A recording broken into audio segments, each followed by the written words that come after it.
Cannabis Commerce continues to cultivate new markets for adventurous entrepreneurs. CannabisRadio.com welcomes the adventurous to Cannabiz and Commerce, presented by greenbiz.com. This show brings together cannabis entrepreneurs and industry experts to discuss today's important cannabis issues. Our discussions will chronicle the challenges faced by cannabusiness owners and the battles surrounding cannabis nationwide. Now, here are your hosts. Welcome to Cannabiz and Commerce, where we talk cannabusiness. Our show brings together cannabis business owners and industry experts to discuss the most prevalent topics and issues facing the industry. We chronicle the challenges of cannabusiness owners, as well as the victories and future battles of cannabis advocates nationwide. I'm your host, Josh Miller, the Green Consulting Group. Today's show, we will be discussing overall issues facing the industry, but with the specific mind to insurance and insurance issues facing the industry. Today, our guest is JB Woods. He's the owner and president of Greenpoint Insurance Advisors, LLC, providing commercial insurance for the medical and adult use marijuana industry.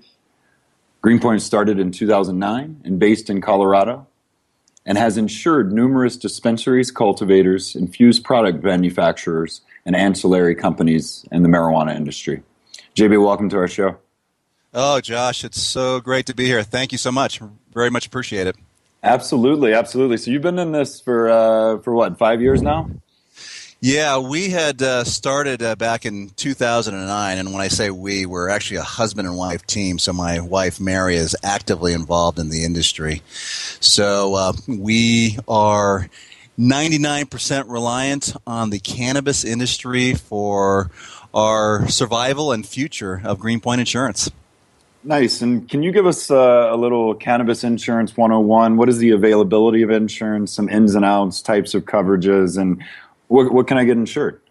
Okay, great question. Well, first of all, when we started back in 2009, this was prior to any sort of regulations. And at that point in time, it was really at its infancy. There was just a handful of commercial insurance carriers willing to provide this type of coverage. So when I say commercial, that simply means business Sure. insurance. So when it comes to the types of insurance, it's really a broad spectrum at this point in time. Fortunately, when we were first starting out, it was extremely limited. But when you look at a basic business insurance policy, it's very similar to any other business, and you can even apply it at a personal level when you think about whether you own a home or an automobile. But insurance covers two different components. One side is liability, so that's one pillar. So when I say liability, that means something went wrong and somebody decides to file a lawsuit, there's some sort of negligence involved, and that insurance is responsible for providing that type of coverage or that type of claim. Okay. The other side of a policy just simply has to do with property, and that's the stuff that we own, alrighty? So when it comes to the cannabis industry, when you think about grow equipment, closed-loop systems, the cannabis Sure. itself, that's the type of insurance that's available today. So I can get my cannabis insured if I'm a business owner. Absolutely, and that's always been probably one of the biggest questions. More frequently in the beginning, a lot of the operators were so skeptical. They'd always ask, "Are you sure that my cannabis is actually insured for theft?" And I'd say, "Absolutely, it's covered. It is covered." Nice. I heard JB speak recently at the Cannabis Business Summit here in Denver. And JB, you list a top 10 list of claims. What are some of the major claims you see or frequent claims? Yeah, I would say the most frequent claims has always been theft of marijuana. And, my disclaimer on this is that I don't want the listeners out there to think that the sky is falling, that these claims are out of control and it's rampant. It's simply not. But theft of marijuana has been number one. I know that grow facilities are built like Fort Knox. I get it. But we've had a variety of situations such as cars, being slammed through buildings or, Wow. somebody. Yeah, we actually had one where in a neighboring tenant, the thief broke into the neighboring tenant and then tunneled their way into the dispensary. No way. Yeah. So talk about innovative, right? And determined. Right. Absolutely. Yeah, and then the second type of claim that we've seen is it falls under what's called employer liability, and that's really workers' compensation. So good news is, God forbid, somebody gets hurt on the job, you have insurance coverage for that. And then the last type of claim that sometimes impacts the insurance on the fringe is just simply contracts. And that could be a breach of contract. Something goes wrong in a contract. So over the years, those have been the most common. And then there's some other minor type of claims that we've seen as well.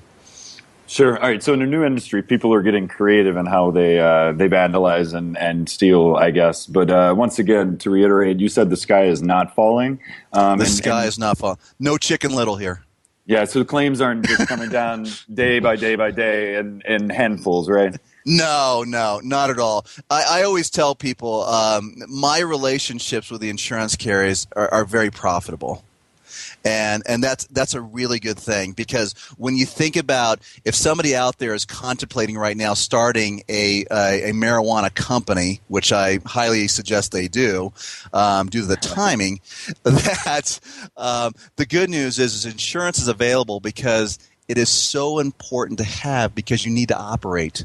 Because usually what happens, Josh, is when a medical or a marijuana operator finds a commercial space, usually what happens is the lease agreement triggers a response for insurance, and that's what gets the process started. Excuse me. So JB, let's speak more about contracts and policies. Whenever I'm sure they're just full of all kinds of complicated language. How do you guide people through this process of getting insurance? Good question. First and foremost, I'm not an attorney. That being said, I do have a fairly healthy understanding of contracts just due to the nature of my work. Insurance policies are contracts. So my number one suggestion to somebody is that before they're signing a contract is spend the $250 or a couple hours of time with an attorney just to make sure that they understand what exactly have they've gotten themselves into. Absolutely. Because obviously, once a contract is signed, it's signed. And it's so difficult to go back and revisit the past and make those kind of changes. So, a good example that I've seen over the years, and this is specific to such as lease agreements. So you went out, you found a commercial space, and you've signed a lease. Within that lease agreement, it's understood that the landlord is is leasing space to a marijuana company. They may put provisions in there such as maybe a personal guarantee, Perhaps they may suggest coverages that are not even readily available in the marketplace. So that's where an attorney can really help out. Absolutely. Any other types of specific issues that you can think of, the way policies have come to kind of bite someone in the butt later on? I would say sometimes we've seen situations with partnership agreements. And in a partnership agreement, unbeknownst to the one party, they may be assuming the liability of the other party. And we've actually seen some litigation arise from those types of situations. So in that scenario, the way that I look at it is one party is perhaps more advanced when it comes to understanding contracts, and the other party is less advanced. And so consequently, it's, they are at an unfair advantage in that situation. So again, the message is really clear. Most people don't enjoy contracts. It's really worth the money and spend time with a great attorney. Absolutely. And you mentioned the term assumption of liability. I've heard you speak about these JB 3 questions of insurance. What are those questions, and what do they speak to real quickly before we go to break? Sure. So when I'm working with a potential client, there's 3 things that I always like to ask. What is the likelihood of something going wrong? So depending on the circumstance, whatever they're in, whether it's signing a lease agreement or getting ready to do business with somebody, ask yourself the question, what is likely to go wrong with this relationship or this situation? The second question is, who is responsible when something goes wrong? And the third question is what is the strength of your position? And that means, self-assessment and looking at what kind of documentation do you have in place, what kind of insurance do you have in place, what kind of due diligence have you done in order to protect yourself should something go awry. Yeah, no, that's amazing, and it seems to hit at all those hearts of the hearts of questions that you would want to ask yourself before getting into insurance and coverage and those types of contracts, making sure that you've teased out all the things you need covered and that they're covered properly before you move forward. Certainly. I like it, JB. This is really great insight. We're about to go to a break. We appreciate your time so far. When we come back, we're gonna get an overall impression from you of what's going on here in Colorado, some positives as well as some challenges for the future. Thanks again for your time. We'll be back shortly. Cannabiz and Commerce, presented by greenbiz.com. We'll be right back. Stay tuned. Looking to capitalize your cannabis business? You need the help of professionals who know the ins and outs of this industry and can help your business grow. You need the Green Consulting Group.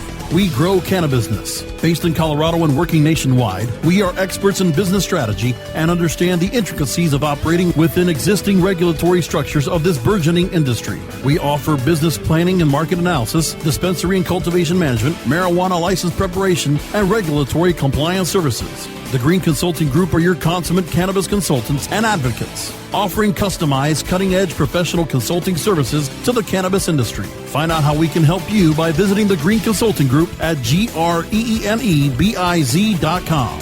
Green Consulting Group does not constitute legal or other professional advice on any subject and always recommends seeking the advice of independent counsel and business professionals. The smoke is rising, and the next crop of podcasts devoted to cannabis providers and enthusiasts are ready to be harvested. Welcome to the Cannabiz Radio Network, founded by respected rainmakers who have been producing award-winning podcasts for over a decade. Industry headlines, business updates, medical reports, marketing, and e-commerce education rolled up perfectly for your consumption. Let's grow together. The Cannabiz Radio Network, cannabis-radio.com. Seed to sale, clicks to conversions, and more. You're listening to the Cannabiz Radio Network.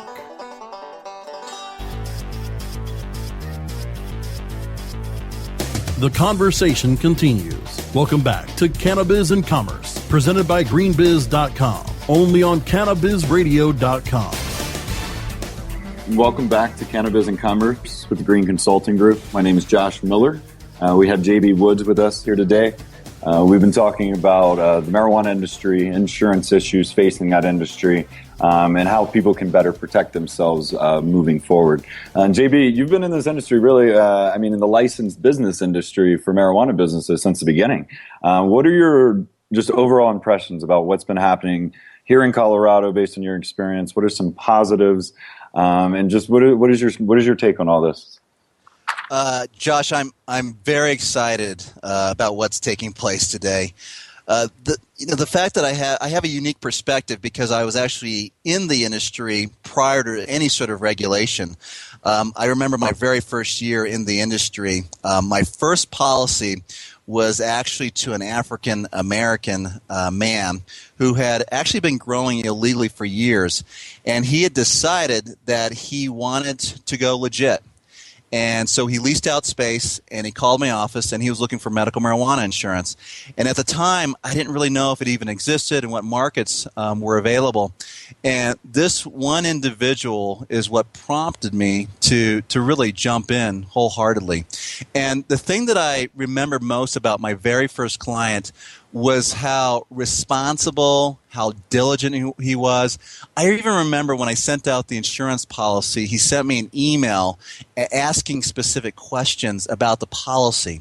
Wow. And the point of this story is that here was somebody that wanted to go legitimate, and he was being responsible.